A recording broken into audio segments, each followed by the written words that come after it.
Imagine this. April 1975. The skies over Saigon are swarming with helicopters. Below, a city in utter chaos. People are scrambling onto rooftops, their hands reaching for salvation. Crowds surge through the streets, desperate, running from an approaching storm. This wasn't just the end of a battle. It was the collapse of an entire nation. This is the story of the Fall of Saigon. For years, the Vietnam War had ravaged the land, a relentless conflict that bled nations dry. By 1975, South Vietnam was on its knees. The American military, its longtime ally, had withdrawn its combat troops. The flow of financial aid and military support that had propped up the South was dwindling to a trickle. The country was exhausted, isolated, and vulnerable. Across the divide, North Vietnam and the Viet Cong saw their moment. They had been patient, rebuilding their strength, and now the time was right for the final push.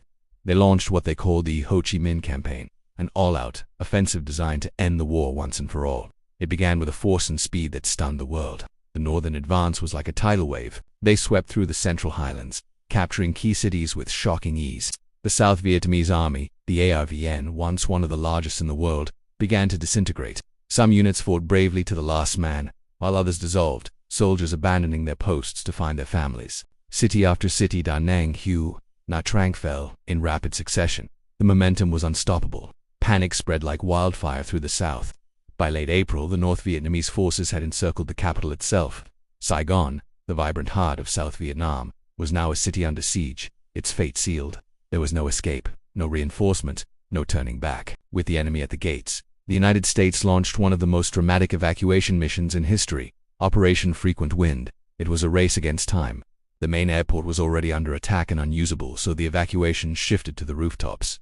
American helicopters, the iconic Hueys and the massive Sea Stallions, began flying non-stop sorties from the U.S. Embassy compound and other designated rooftops to the fleet of ships waiting in the South China Sea. They ferried out American diplomats, military personnel, intelligence agents, and thousands of at-risk South Vietnamese allies.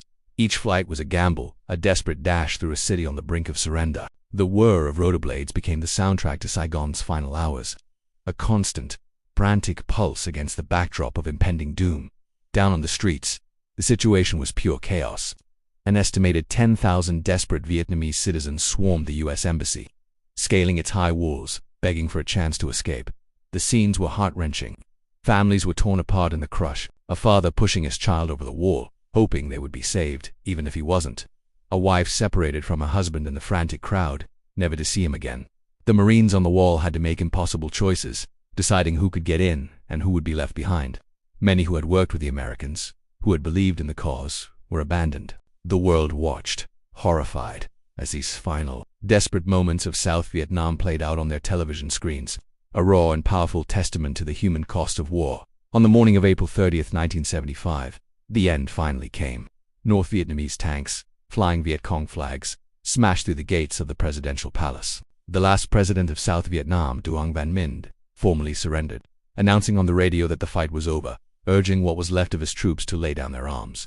The Vietnam War, a conflict that had lasted for decades and claimed millions of lives, was officially over.